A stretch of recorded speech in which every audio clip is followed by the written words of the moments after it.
National Geographic Channel presents A Planet in Motion. They must move to live.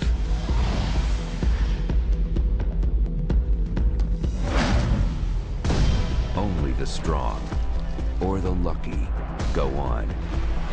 They are driven by instinct.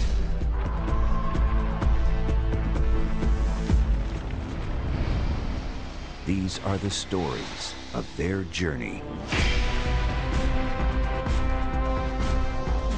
Moving as millions and surviving as one. A global television event. Great Migrations. Coming this fall on the National Geographic Channel.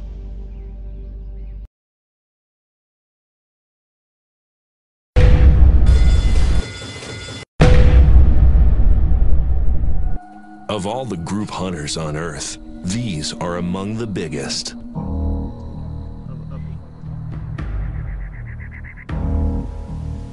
In their African homeland, lions sit at the top of the food chain.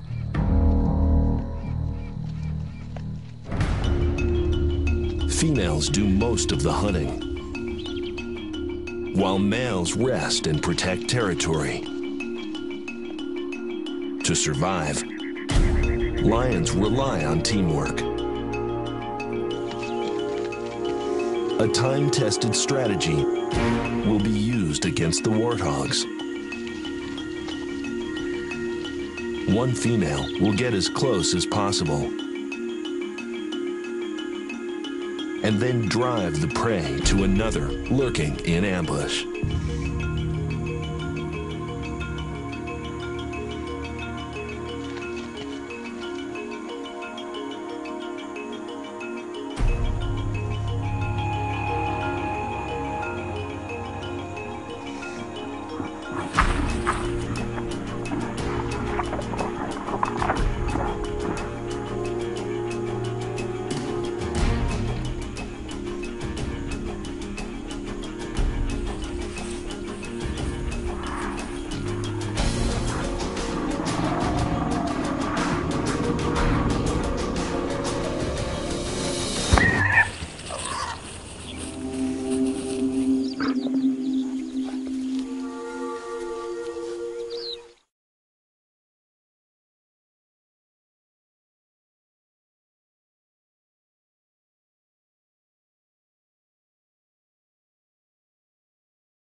Heart beat बढ़ गया ना? मेरा तो वो सांस रोक के खींचता है। मेरा तो बढ़ गया।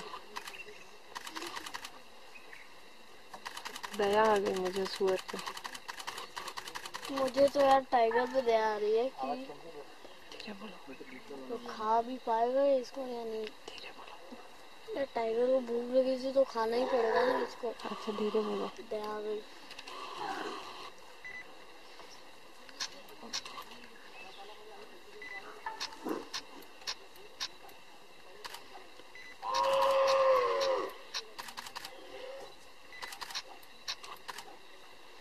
अरे कोई राइट साइड में देखना, एक और आ रहा है क्या? हाँ तो रहा है ये।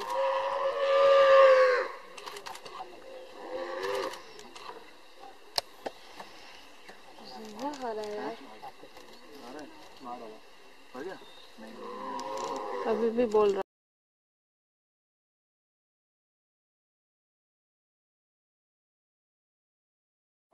The top priority for a rhino in his prime is breeding. This bull isn't short of company, but he's not the kind he wants. He hasn't seen a likely love interest for days.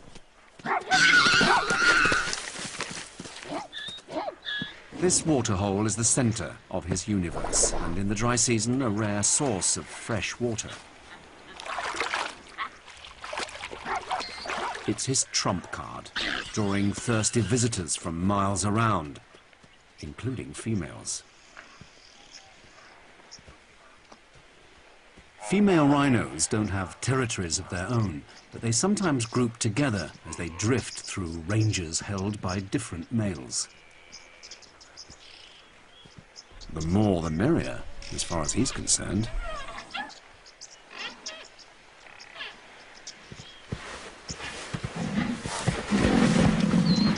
His direct approach is masterful, but doesn't seem to melt this female's heart.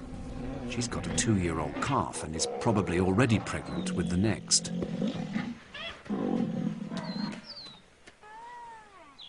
Perhaps he'll have better luck with one of her companions.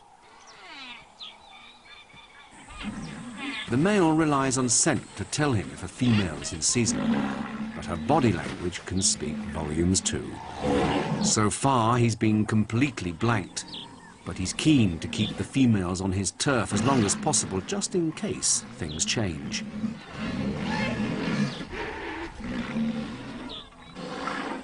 He tries a little sweet talk, but his squeaks get only grumpy bellows in reply.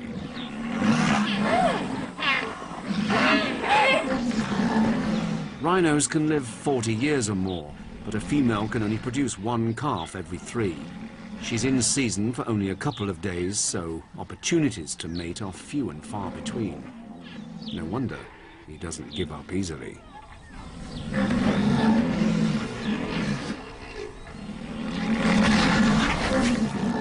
At these encounters, calves learn how their mothers deal with big bulls. It's the kind of lesson Omni's missing out on. Males can weigh half a ton more than females, and when all pumped up like this, they can be very dangerous. Rejected, frustrated, someone's gonna pay.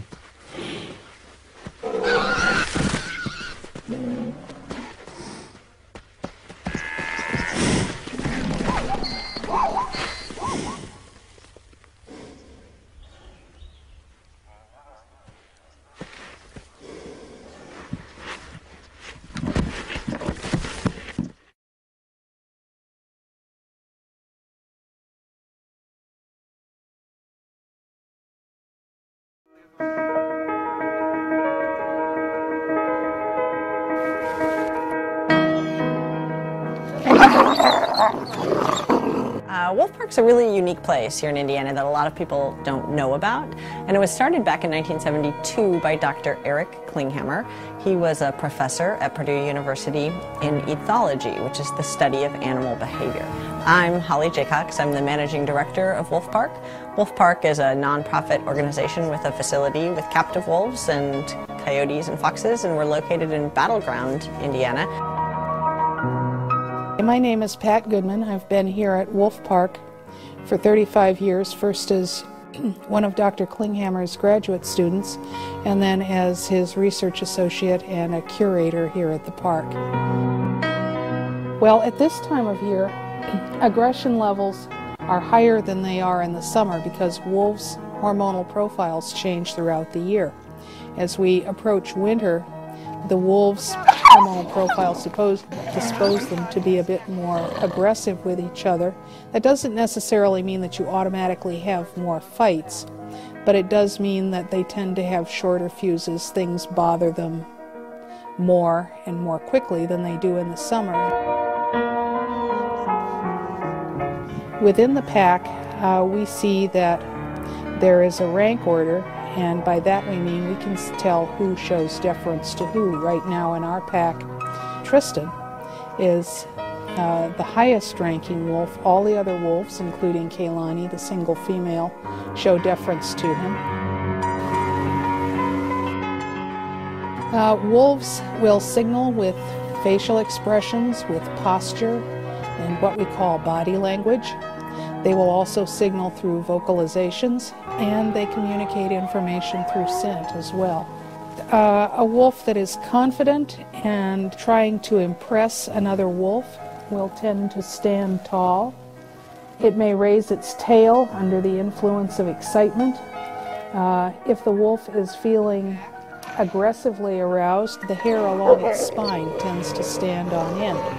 A wolf who is frightened and who is possibly trying to signal submission will do things like crouch, tuck its tail, whimper, roll over. Sometimes they'll even piddle a little bit. It's as if they use a lot of behaviors that puppies do towards adults to signal that they're harmless. From what I've seen, there's almost 100% overlap between wolves and dogs. Do a lot of the same social signaling, but they do it with different frequency and intensity. One of the easiest things to point out is barking. Wolves bark and dogs howl, but as a population, dogs bark much more than wolves do as a population, and dogs bark in a wider variety of contexts than wolves do, and wolves do a lot more howling as a population than dogs do as a population. Wolves are fascinating animals, and they are worthy of being preserved. We need to make a place for wolves and other large predators in the wild, and that the best way that we can do that at this point in our conservation efforts is to work very hard on preserving wilderness areas where wolves and other wild animals can live without coming into serious conflict with human beings.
C'è una fila infinita sterminata così.